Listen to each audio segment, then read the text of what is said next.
ఉన్నారండి? ఈ రోజు వచ్చేసి మా ఫ్రెండ్ వాళ్ళ బాబు బర్త్డే ఉంది. సో అక్కడికి అనేసి వెళ్తున్నాను. ఏంటి ఇక్కడికి వచ్చినప్పటి నుంచి బాగా ఆ ఫంక్షన్స్ ఈ ఫంక్షన్స్ అనుకుంటున్నారా? అనంతపూర్లో ఉన్నప్పుడు ఒక్కటే వెళ్తానండి. బెంగళూరులో ఉన్నప్పుడు ఎక్కడికి లేదు. మహా అయితే వీకెండ్ అయితే మూవీస్ కి, లేకపోతే ఇంట్లోనే ఉండేదాన్ని. ఇప్పుడు ఎలాగో ఇక్కడే ఉన్నాను, అక్కడ నుంచి రాలేను కదా. సో నాకు కుదిరినప్పుడల్లా అలాగా ఫ్రెండ్స్ని మీట్ అవ్వడం అలాగా కుదిరిపోతుంది అనమాట. అండ్ ఫంక్షన్ హాల్ ఎక్కడ ఏమి అనేది నేను ఈ వీడియోలో చూపిస్తాను. తప్పకుండా ఈ వీడియో స్కిప్ చేయకుండా కంటిన్యూగా చూసేయండి. ఇది వచ్చేసి బాబుకని చిన్న గిఫ్ట్ అయితే తీసుకున్నాం. అండ్ దీని మీద నేమ్ రాయాలనేసి ఇలాగ బయట పెట్టుకున్నాను అనమాట. ఇలాగైతే నేను రెడీ అయిపోయానండి. ఇది వచ్చేసి నేను మింత్రాలో తీసుకున్నాను. ఈ చున్నీ మిక్స్ అండ్ మ్యాచ్ చేసేసి ఇలాగైతే సెట్ చేసుకున్నాను అనమాట. అండ్ రెడీ అయిపోయి మా ఫ్రెండ్ వాళ్ళ ఇంటికి అయితే ఫస్ట్ వెళ్ళా, ఎందుకంటే అక్కడ నుంచి కలిసి వెళ్ళామన్నమాట. ఆల్రెడీ నేను వచ్చి 10 minutes అయింది. మేడమ్స్ ఇంకా రెడీ అవుతున్నారు. సో ఇక్కడ వెయిట్ చేసి తర్వాత మనం ఫంక్షన్ హాల్కి వెళ్దామండి. ఇది ఏంటి బ్యాంగిల్ చూపిస్తుంది అనుకుంటున్నారా? మా ఫ్రెండ్ కొత్తగా తీసుకున్నారనమాట. అమ్మాయిలు అన్నాక అంతే కదండి, ఎవరన్నా అలాగా తీసుకున్నారనుకోండి, మనకు నచ్చింది అనుకోండి, అలా ట్రై చేస్తాం కదా. అలాగైతే ట్రై చేస్తున్నా, చాలా బాగుంది కదా. అండ్ ఇలాగైతే ర్యాపిడో బుక్ చేసుకుని వెళ్ళిపోయాము. ఇది వచ్చేసి బర్త్డే రోజు ఎంట్రీ వచ్చేసి ఇలాగంతా అరేంజ్ చేశారనమాట. ఫుల్ ఫాగ్ టైప్లో అంతా వస్తుంది కదండి, అలాగంతా పెట్టేసి చాలా బాగా అనిపించింది. యాక్చువల్గా అంటే మేము ఇది అయిపోయింది, కొంచెం లేట్ అయిపోయింది వెళ్ళేపాటికి. ఆ కేక్ కటింగ్ ఆల్మోస్ట్ అయిపోయే టైంలో వెళ్ళామన్నమాట. త్వరగా రెడీ అయినా ఇంకా నిదానంగా వెళ్దాంలే అన్నట్టు ఫ్రెండ్స్తో అలాగా నిదానంగా వెళ్ళాను. అండ్ వీళ్ళంతా ఒక ఫ్యామిలీ అనమాట.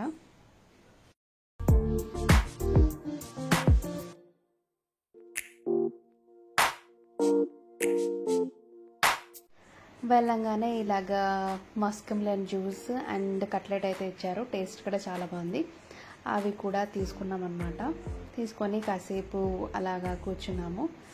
ఈ ఫంక్షన్ హాల్ వచ్చేసి బస్ స్టాండ్ దగ్గర ఉంది కదండి, రాయుడు ఫంక్షన్ హాల్ అనమాట. ఫంక్షన్ హాల్ అయితే చాలా బాగుంది. కొన్ని పిక్స్ అలా తీసుకొని ఇంకా ఫైనల్గా మన భోజనంకి అయితే వచ్చేసాము. ఫుడ్ కూడా చాలా బాగుందండి, veg and non veg.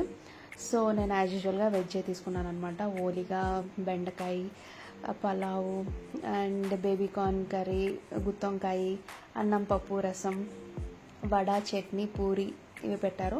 And non వెజ్లో కూడా ఫిష్, బోటి, చికెన్, మటన్ అన్నీ ఉన్నాయన్నమాట. నేను వీడియో తీసుకోవడానికి మొహమాటంతో చాలామంది ఉండడం వల్ల నేను తీసుకోలేదు. బట్ ఐటమ్స్ అయితే చాలా బాగున్నాయండి. అలాగే కేక్ కూడా తినేసి వచ్చేటప్పుడు అంకులే ఇలాగ వెహికల్ పంపించారు. సో వాళ్ళే ఇలాగ డ్రాప్ చేశారనమాట.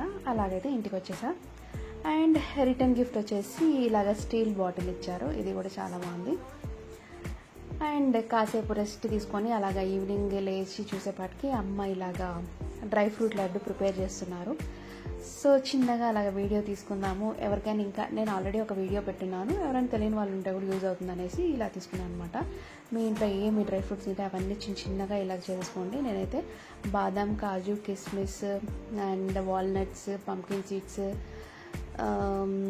ఇంకా ఏమి సన్ఫ్లవర్ సీడ్స్ అవన్నీ వేసి, పిస్తా కూడా అవి కూడా వేసేసుకున్నానండి. మీరు ఇంకా వాటర్ మిలన్ సీడ్స్ అవన్నీ కూడా వేసుకోవచ్చు. ఇది వచ్చేసి డేట్స్ అంజీర్ పేస్ట్ అనమాట. ఫస్ట్ అవన్నీ ఆయిల్లో ఫ్రై అయిన తర్వాత ఈ డేట్స్ అంజీర్ పేస్ట్ కావాలంటే సపరేట్గా, ఆయిల్ కాదు గీలో అనమాట, అవి కూడా ఫ్రై చేసేసి కొంచెం చల్లగయ్యాక ఇలాగ బాల్స్ చేసేసుకొని స్టోర్ చేసుకుంటే healthy and tasty dry fruit laddu అయితే రెడీ అయిపోతుంది. నానబెట్టుకొని రోజు తినాలంటే అప్పుడప్పుడు నచ్చదు కదా, ఇలాగైతే బాగుంటుంది అనమాట. That's it.